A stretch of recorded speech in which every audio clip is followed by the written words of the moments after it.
अस्सलामुअलैकुम नाज़रीन, किस्त नंबर 173 के लास्ट पार्ट में खुशामदीद। कैसी लगी आपको ये कंप्लीट किस्त, आप हमें कमेंट में बता सकते हैं। इसके बाद इंशाल्लाह जो इस एपिसोड का ट्रेलर है वो कुछ ही देर बाद में लुकास दावतनामा पढ़ते हुए कहता है करासे साहब बेगम खातून के साथ शादी कर रहे हैं। सोफिया कहती है बेगम खातून के साथ, क्या वो उस्मान की बहुत ज्यादा वफादार नहीं थी? तो लुकास कहता है इसका मतलब यह है कि करासी की मोहब्बत बहुत ज्यादा मजबूत निकली। सोफिया दावतनामा पढ़ते हुए कहती है हम इस खाने पर जाएंगे लुकास, करासे साहब के साथ अपने मुआहदे को मजबूत बनाने के लिए। उधर हम देखते हैं कि उस्मान साहब सिपाहियों के साथ मुसलसल आगे बढ़ते ही चले जाते हैं, जबकि सोफिया के ठिकाने के पास बाला खतून और होलोफिरा राहिबा के बेस में आगे बढ़ती हैं और हान सिपाहियों के साथ वहीं उनका इंतजार करता है। कुछ देर के बाद वो काफिले के साथ ठिकाने के बाहर पहुंचती हैं। सिपाही उनके साथ मौजूद मर्द को रोक देता है और उन्हीं में से एक सिपाही घोड़े पर सवार होकर उन्हें अंदर ले जाता है। हम देखते हैं कि ठिकाने के अंदर बहुत ज्यादा चहल पहल होती है। होलोफिरा और बाला खतून भी आगे बढ़ रही होती है। हलीमा बड़ी तेजी में उनके पास से होती हुई आगे निकल जाती है। उसके गुजरने पर बाला खतून उसकी जानिब देखने लग जाती है। होलोफिरा पूछती है माँ क्या हुआ है, क्या आप ठीक हैं? बाला खतून कहती है मैं ठीक हूँ, जरा अतराफ में नजर डालते हैं, इससे हमारे हमले का रास्ता खुलेगा। आगे बढ़ते हुए उन्हें सोफिया के सिपाही भी दिखाई देते हैं। उन्हें देखकर बाला खतून कहती है हमारे अंदाजे के मुताबिक बेटी ये जगह सोफिया का ठिकाना है, उसके फौजी भी यही हैं। इसके साथ ही वो दोनों आगे बढ़ जाती हैं। उधर हम देखते हैं कि सरदार कर्रा से बाकी सदरान और खवातीन के साथ बैठा होता है और कहता है आपने इस अजीम दिन पर हमारी दावत को लब्बाइक कहा, हमारे दस्तरखान को वसी किया, आप सब सलामत रहें। ये मेहमान नवाजी हमारी सफ में शामिल होकर मेरे खानदान और महल को वसअत देने वाली मेरी मुस्तकबिल की बीवी बेगम खातून के एजाज में है। इनकी मौजूदगी मेरे समेत मेरी रियासत के लिए भी तकवीत का बाइस होगी इंशाल्लाह। तो बेगम कहती है सलामत रहें करा से भी, आपके साथ एक मजलिस में एक ही छत तले बैठना मेरे लिए बाइस शर्फ है। वो खाना खाने ही लगते हैं कि क्योमाज वहां आता है और कहता है हुजूर उस्मान साहब आए हैं। पीछे पीछे उस्मान साहब सिपाहियों के साथ अंदर दाखिल होते हैं। उस्मान साहब को देखकर करा से कहता है आओ उस्मान आओ, इसका मतलब है कि आपने बेगम खातून के साथ मेरी शादी के बारे में सुना है और तोहफा लेकर आए हैं। तो उस्मान साहब कहते हैं क्या आपने बेगम खातून के साथ शादी की है? आप जैसे शख्स को जो अपनी रियासत का गद्दार है उस पर यही जजता है। सरदार करा से कहता है उस्मान उस्मान उस्मान, तुम मेरे महल में आकर मेरे सरदारों के सामने मुझे और मेरी होने वाली बीवी की तजलील कर रही हो। जवाब में उस्मान साहब कहते हैं मैं गद्दार को गद्दार और सरकश को सरकश कहकर बुला रहा हूँ। तो करा से बे सरदारान भी यहाँ है। हाँ तो सब सुन लें, आपकी तरफ से की गई गद्दारी को सब सुन लें। सरदारान जरा बताएं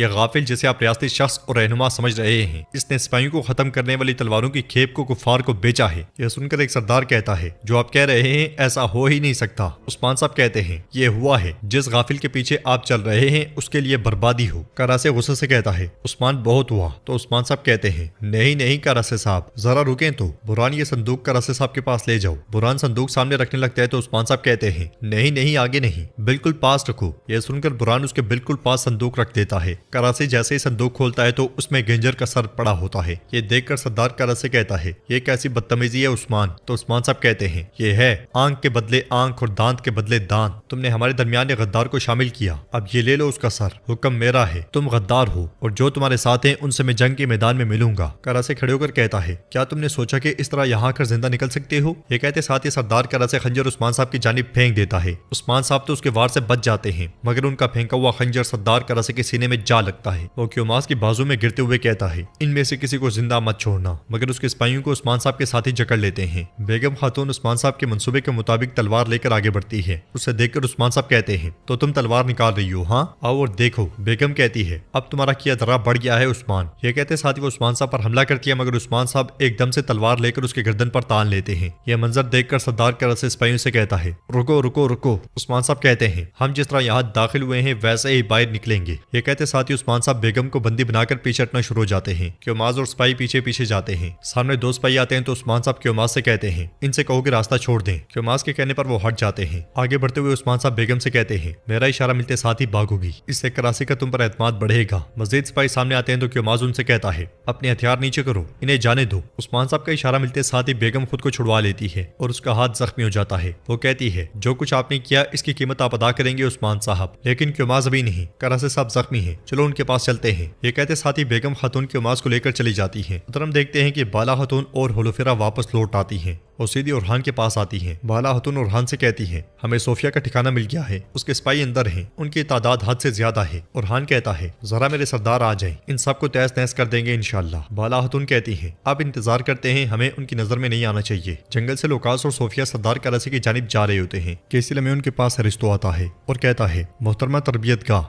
गाह के अतराफ में तुर्कों को देखा गया है। यह सुनकर सोफिया को बहुत गुस्सा आता है और वो कहती है पोइना। लोकास कहता है वो किसी मंसूबे के तहत हो सकते हैं। सोफिया कहती है सिपाहियों चलो फौरन, हम तरबियत गाह जा रहे हैं। उधर उस्मान साहब अपने सिपाहियों के साथ मुसलसल उरहान और बाला हतून की जानिब बढ़ रहे होते हैं। सोफिया और लोकास के घोड़े भी तेजी से दौड़ रहे होते हैं। तरबियत गाह में पोइना सिपाहियों के साथ मशक कर रही होती है और सिपाहियों को पिछाड़ने के बाद कहती है इतना काफी है, चलो। फिर आगे बढ़ते हुए कहती है मेरे खानदान के खून से हाथों को रंगने वाले वैश्यों की मौत मेरे हाथों से होगी। बाहर उस्मान साहब पहुंच जाते हैं। बाला हतून कहती है उस्मान साहब ये सोफिया का ठिकाना है, अब हमें यकीन हो गया है। उरहान कहता है उसके सारे आदमी अंदर हैं हुजूर, मगर अंदर बहुत सी औरतें और राहिब भी मौजूद हैं, वो बद नस्ल खुद को इनके पीछे छुपा रहे हैं। उस्मान साहब कहते हैं हम इस तरबियत गाह में दाखिल होकर सोफिया के तमाम आदमियों को कत्ल कर देंगे, लेकिन होलोफेरा बेटी तुम राहिबों और औरतों को महफूज जगह ले जाओगी। बुरान और जेर कुतई तरबियत गाह के चारों तरफ गात लगाए बैठे होंगे। इस तरह हमला होने पर सोफिया किसी भी सूरत में इतला नहीं पा सकेगी। हम हमला करेंगे, जहाँ तक सोफिया का ताल्लुक है वो हर चीज से बाखबर इस जगह आएगी जहाँ हम मौजूद होंगे। अलाउद्दीन पूछता है हुजूर क्या हम उसका इंतजार करेंगे? उस्मान साहब कहते हैं बिल्कुल ऐसा ही है, हम उसे उसके अपने ठिकाने में घेरेंगे। बाला शाबाश दरवाजे पर जाओ और वहाँ की हिफाजत को यकीनी बनाओ। यह सुनते साथ ही बाला हतून हुलोफेरा के साथ आगे बढ़ती हैं। पीछे से लोकास और सोफिया खुफिया रास्ते तक पहुंच जाते हैं। वो जल्दी जल्दी जाड़ियां हटाते हैं। दरवाजे को पकड़ते हुए सोफिया चिल्ला कर कहती है खोलो दरवाजा खोलो, जल्दी खोलो। उनके सब कुछ समझने से पहले पोइना को बाहर निकालना होगा। उसे इस तरह चिल्लाता हुआ देखकर लोकास कहता है सोफिया हम पहुंच जाएंगे। सिपाही वहां आते हैं और दरवाजा खोल देते हैं। सोफिया लोकास के साथ तेजी से अंदर दाखिल हो जाती है। उधर बाला हतून हुलोफेरा के साथ अंदर दाखिल होते साथ ही बाजंतीनी सिपाहियों पर टूट पड़ती हैं। उस्मान साहब भी उनके पीछे पीछे अंदर घुस आते हैं और वो सब बाजंतीनियों पर कहर डाल देते हैं। इधर सोफिया तेजी से भाग रही होती है और कहती है पोइना बेग सरकश बन चुकी है, वो उस्मान के हाथों में आ गई तो सब कुछ खत्म हो जाएगा। घोड़े से उतरने के बाद उस्मान साहब बाला हतून और सिपाहियों के साथ आगे बढ़ते हैं तो सोफिया के सिपाही उन पर हमला कर देते हैं। होलोफेरा खवातीन और राइबाओं को एक तरफ करते हुए कहती है इस तरफ जाओ, इस तरफ जाओ, तुम्हें कोई नुकसान नहीं पहुंचाएगा। ये कहते साथ ही वो भी बाजंतीनियों को काटने शुरू कर देती है। बुलंदी पर हलीमा तीर और कमान उठाई खड़ी होती है। वो गुस्से में उस्मान साहब और बाला हतून को देखती है। वो दोनों बाजंतीनियों की लाश पे लाश गिरा रहे होते हैं। उरहान और अलाउद्दीन को लड़ता हुआ देखकर हलीमा गुस्से में उन्हें पुकारती है और मजीद कहती है ये इनके 2 बच्चे हैं, ये दिन इंतकाम का दिन है, मेरी तरफ से सही की हर तकलीफ की कीमत चुकाओगे। बाला हतून, जेर कुतई और उस्मान साहब का एक एक सिपाही बाजंतीनी सिपाहियों पर कहर डाल रहा होता है। बाजंतीनी जिस भी तरफ मुड़ते हैं मौत उनका इंतजार कर रही होती है। उस्मान साहब कहते हैं तलवारों के साथ टूट पड़ो और शैतान की फौज को तहस नहस कर दो। हलीमा उन पर तीर तान लेती है और उस्मान साहब अपने आगे पीछे दाएं बाएं मौजूद सब बाजंतीनी सिपाहियों को पिछाड़ देते हैं और हलीमा कहती है मेरे खानदान के लिए मरोगे उस्मान। इसलिए मैं सोफिया और लोकास वहां पहुंचते हैं। सोफिया चिल्लाते हुए कहती है उस्मान मैं यहाँ हूँ। लोकास उस्मान साहब की जानिब बढ़ते हुए कहता है तुमने जिस तरबियत गाह को अपने पैरों से गंदा किया है उसे तुम्हारे खून से साफ करूंगा उस्मान। तो उस्मान साहब कहते हैं शैतान तुम्हारी गंदगी सिर्फ जहन्नुम में ही साफ हो सकेगी।